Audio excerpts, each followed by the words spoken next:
Shalom adik-adik, selamat pagi. Puji Tuhan, kita bertemu lagi di ibadah online sekolah minggu pada pagi hari ini. Adik-adik, sebelum kita mulai ibadah kita, mari kita berdoa bersama-sama. Tuhan Yesus, selamat pagi. Kami bersyukur kepada Tuhan. Tuhan sudah memberikan kami tubuh yang sehat, memberikan kami nafas hidup, sehingga pada saat hari ini Tuhan, kami bisa beribadah kepada Engkau. Engkau berkati kami Tuhan, Engkau berkati ibadah kami pada pagi hari ini. Dalam nama Yesus kami berdoa dan mengucap syukur. Amin. Adik-adik, masih ingat yel-yel kita? Sekolah minggu ke seluruh bumi, beritakan Injil. Yes! Yes! Kasih Yesus pertama-tama dalam hidup kita. Di dalam doa, dengan melindungi tinggi sekali. Tambah lelah, tambah lelah, tambah inginnya kasih Yesus dalamku.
Yes, yes, yes, I want to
uangnya dapat adik-adik masukkan ke dalam amplop, dan pada saat nanti gereja dapat beribadah secara onsite, adik-adik dapat memberikan uangnya kepada orang tua untuk membawanya ke gereja, ataupun adik-adik dapat transfer ke rekening yang ada di layar. Nah, jadi saatnya kita mau memberi yang terbaik. Sebelumnya kita berdoa dulu. Tuhan Yesus, terima kasih untuk hari ini, karena Engkau kami ada sampai hari ini. Tuhan, kami bersyukur untuk berkat-Mu yang Kau berikan kepada orang tua kami, sehingga mereka dapat bekerja dan sehingga dapat memberikan kepada kami, sehingga kami dapat memberikan yang terbaik untuk kemuliaan nama-Mu ya Bapak. Tuhan, kami menyerahkan hidup kami sendiri ke dalam tangan-Mu Tuhan. Tuhan juga menyerahkan uang ini Engkau pakai dengan luar biasa Bapak. Hari ini di nama Tuhan Yesus kami berdoa dan mengucap syukur. Amin. Saatnya adik-adik kita mau menyanyikan lagu Bapa Engkau Sungguh Baik. Kita mengatakan bahwa Tuhan itu sangat baik, karena kasih Tuhan selalu melimpah dalam hidup kita. Bapa Engkau sungguh baik. Bapa,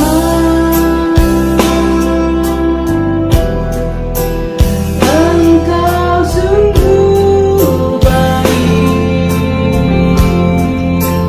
kasih-Mu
dalam sekolah minggu yang kita sayangi, yaitu sekolah minggu GSRI Jember 5.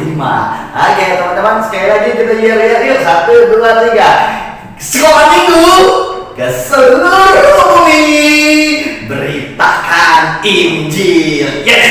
Yes. Apa kabarnya teman-teman? Langsung selalu berdoa supaya kamu diberkati, kamu senantiasa dipelihara sama Tuhan. Amin. Ayo kita siapkan hati kita untuk dengarkan firman Tuhan. Lipat tangan, tutup mata, kita berdoa.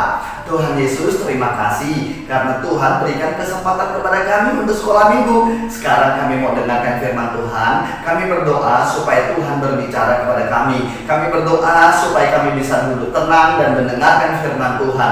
Kami berdoa supaya kami bisa mengerti dan bisa melakukan firman Tuhan. Kami berdoa hanya di dalam nama Tuhan Yesus. Amin. Amin. Oke, teman-teman, hari ini langsung memberikan judul firman Tuhan atau tema hari ini adalah jangan mengelak. Oke, sekali lagi, jangan mengelak. Mengelak itu apa? Mengelak itu kita menjauh ataupun kita tidak mau melakukan. Nah, atau kita contohnya mau dipukul sama orang tapi kita mengelak.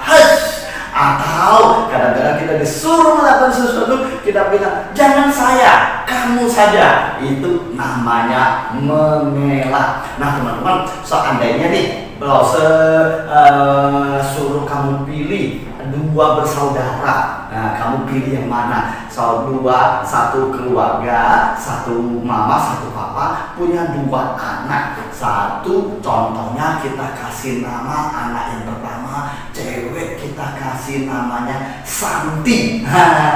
Anak yang kedua kita kasih nama Anton. Nah, Anton dan Santi, dua anak. No, yang satunya si Santi ini kalau disuruh sama mamanya, Santi, ayo bantu mama. Udah cepet-cepet bantuin mama, ya. Walaupun dia sangat sibuk dia bantuin mama. Kalau papanya panggil Santi, Santi, ayo kerjain PR. Santi bilang, siap papa. Ya langsung kerjain PR. Kemudian kalau papanya tidak perlu bantuan saja, si Santi langsung bawa bantu. Contohnya nih, papanya lagi cuci motor. Pas papinya lagi cuci motor, si Santi langsung datang dan dibantuin papinya siram-siram motor sampai papinya pun disiram. Tapi beda dengan si Anton. Teman-teman, si Anton itu suka sekali mengelak. Contohnya maminya minta tolong, Anton tolong dong sapu rumah. Si Anton langsung bilang, saya sibuk, saya tidak bisa, suruh aja si Cece Santi. Nah, kalau papanya minta tolong, Anton tolong dong bantuin papa untuk angkat barang ini. Contohnya papanya lagi angkat sesuatu, si Anton langsung bilang, saya masih kecil, saya tidak bisa, suruh aja Cece Santi. Jadi si Anton ini suka mengelak. Nah teman-teman, menurut kalian mana anak yang baik, Santi atau Anton?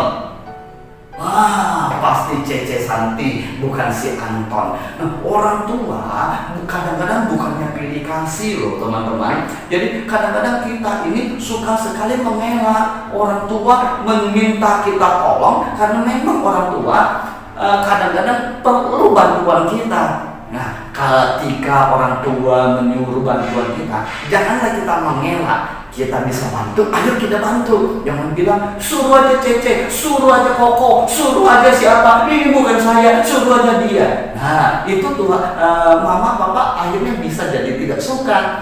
Begitu juga dengan Tuhan, teman-teman. Yuk coba kita sama-sama lihat Alkitab kita di dalam Keluaran pasal 4 ayat yang ke 13. Ayat 13 berkata demikian, ya. Tetapi Musa berkata, Tuhan, utuslah kiranya siapa saja yang patut kau utus. Ternyata di sini Tuhan mengutus Musa, tapi Musa berkata, Tuhan, utuslah siapa saja, utuslah orang lain, bukan saya. Padahal Tuhan sudah bekerja luar biasa dalam kehidupan Musa. Coba kita ingat-ingat kembali ya, sejak kecil waktu Musa ada dalam kandungan mamanya lahir, sebenarnya Firaun sudah perintahkan semua anak harus dibunuh. Waduh, sangat mengerikan. Tapi Musa tidak dibunuh karena orang tuanya simpen atau sembunyikan Musa. Musa dipelihara sama Tuhan, kemudian tidak bisa dipelihara lagi. Mamanya taruh di sungai Nil. Kemudian Musa dipelihara oleh putri Firaun. Coba bayangkan kurang apa lagi. Setelah dia dewasa, dididik, dibesarkan di istana Firaun. Nah, kemudian Musa melakukan sesuatu yang salah, dia membunuh. Tapi apa yang terjadi? Dia akhirnya diusir.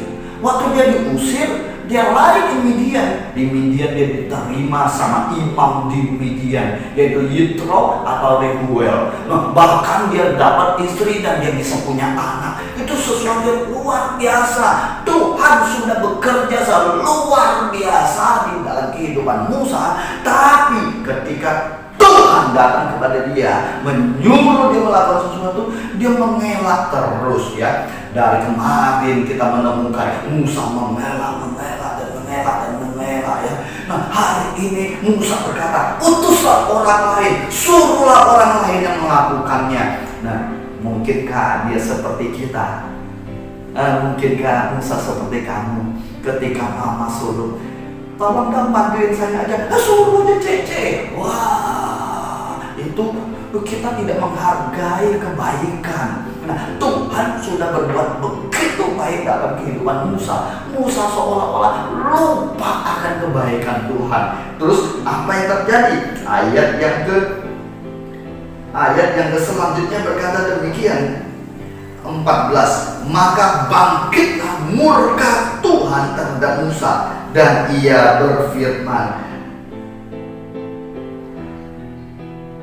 bukankah di situ Harun orang Lewi itu kakakmu? Aku tahu bahwa ia pandai bicara. Lagi pula ia telah berangkat menjumpai engkau, dan apabila ia melihat engkau, ia akan bersukacita dalam hatinya. Ternyata ketika Musa mulai mengelak, Tuhan murka.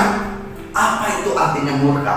Murka artinya marah. Wah, ternyata Tuhan bisa marah. Ketika Tuhan menyuruh kita lakukan sesuatu, kita tidak mau melakukan dan kita mengelak, Tuhan suruh orang lain aja, Tuhan suruh orang lain aja, Tuhan bisa murka. Nah, Tuhan murka kepada Musa. Tuhan berkata, Tuhan itu murka kepada Musa.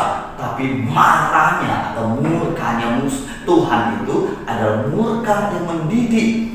Tuhan tidak langsung menolak Musa. Nah, kadang-kadang nih, gak usah nih punya anak, disuruh anak yang pertama, Koko tolong bantuin papa, suruh dede aja. Wah, kalau papa lagi marah, langsung bilang, ya sudah, kamu gak usah bantu, dede aja yang bantu. Nah, tapi Tuhan tidak seperti kayak gitu ya. Tuhan marahnya, Tuhan itu marah yang baik, marah yang mendidik, marah yang mendisiplin. Tuhan berkata demikian, oke Musa, kamu mengalah terus, ya sudah, saya sekarang suruh kakakmu Harun membantu kamu. Nah, Tuhan tidak menolak Musa. Tuhan tidak menolak Musa bukan berarti Musa baik, bukan berarti Musa lah yang paling hebat, bukan. Tapi karena sayangnya Tuhan masih memberikan kesempatan kepada Musa. Tuhan masih memberikan kesempatan kepada kamu. Artinya apa? Tuhan masih sayang. Marahnya Tuhan, marah sayang. Teman-teman ya. Nah, tapi jangan sampai kita dimarahin sama Tuhan. Jangan sampai kita mengelak terus seperti Musa mengelak terus. Akhirnya Tuhan berkata, ya sudah, kamu mengelak terus. Sekarang aku mengutus orang lain untuk menolong kamu. Tuhan tidak menolak Musa, tapi Tuhan mengutus orang lain yaitu Harun untuk menolong Musa. Nah, teman-teman, selanjutnya Tuhan berkata demikian, ayat yang ke-15. Maka engkau harus berbicara kepadanya dan menaruh perkataan itu ke dalam mulutnya. Aku aku akan menyertai lidahmu dan lidahnya dan mengajarkan kepada kamu apa yang harus kamu lakukan. Ayat 16, ia harus berbicara bagimu kepada bangsa itu. Dengan demikian ia akan menjadi penyambung lidahmu dan engkau akan menjadi seperti Allah baginya. Dan bawalah tongkat ini di tanganmu yang harus kau pakai untuk membuat tanda-tanda mujizat. Nah, ternyata Tuhan akhirnya berkata, oke deh Musa, kamu pergi, tapi aku menyuruh si Harun kakakmu itu, kokonya Musa itu, untuk membantu Musa. Nah teman-teman, Tuhan itu bisa murka, bisa marah ketika kita mengelak terus, seperti Musa mengelak terus. Akhirnya Musa masih tetap dipakai oleh Tuhan, tapi Musa harus ditolong oleh si Harun. Harun yang berbicara. Musa berbicara kepada Harun, Harun berbicara kepada bangsa Israel, dan berbicara kepada si Firaun supaya bangsa Israel dilepaskan. Nah teman-teman, Tuhan juga berpesan kepada Musa, Musa kamu pulang, jangan lupa bawa tongkat yang pernah diubah menjadi berubah menjadi ular. Artinya apa? Tuhan mau Musa jangan mengandalkan dirinya, tapi mengandalkan Tuhan. Tuhan melengkapi Musa dengan mujizat, melengkapi Musa sekarang dengan Harun. Nah teman-teman, janganlah kamu suka mengelak. Tuhan sayang kepada kamu. Tuhan mau kamu lakukan sesuatu yang baik. Ketika mama papa suruh kamu lakukan sesuatu, itu artinya mama papa sayang kamu. Jangan mengelak, jangan bilang suruh koko aja, suruh cece aja. Itu tidak baik. Jangan sampai Tuhan murka kepada kita, Tuhan marah kepada kita. Jangan sampai. Nah, memang marahnya Tuhan itu marah yang sayang, tapi jangan sampai kita dimarahin teman-teman. Ayo kita sama-sama bersemangat melakukan apa yang Tuhan mau. Jadilah anak yang rajin, jadilah anak yang taat, jadilah anak yang suka menolong. Ingat ayat hafalan bulan ini. Ayat hafalan bulan ini adalah Roma pasal 12 ayat yang ke-11. Ayat yang 11, Roma 12 ayat 11 berkata demikian. Janganlah hendaknya kerajinanmu kendor, biarlah rohmu menyala-nyala dan layanilah Tuhan. Jangan sampai kita rajinnya kita itu kendor. Artinya apa? Kita hari ini rajin, besok tidak rajin. Hari ini lakukan yang baik, besok lakukan yang buruk. Jangan. Tapi kita jangan kendor seperti api, roh yang menyala-nyala, api yang menyala-nyala, nyala terus, dan layani Tuhan. Lakukan yang apa yang Tuhan mau dalam hidup kita. Amin. Oke teman-teman, firman Tuhan sampai di sini dulu. Mari kita berdoa. Tuhan Yesus, terima kasih karena Tuhan beri kesempatan kepada kami untuk dengarkan firman Tuhan. Tolonglah supaya kami tidak mengelak ketika disuruh melakukan sesuatu yang baik. Terima kasih ya Tuhan. Kami berdoa di dalam nama Tuhan Yesus. Amin.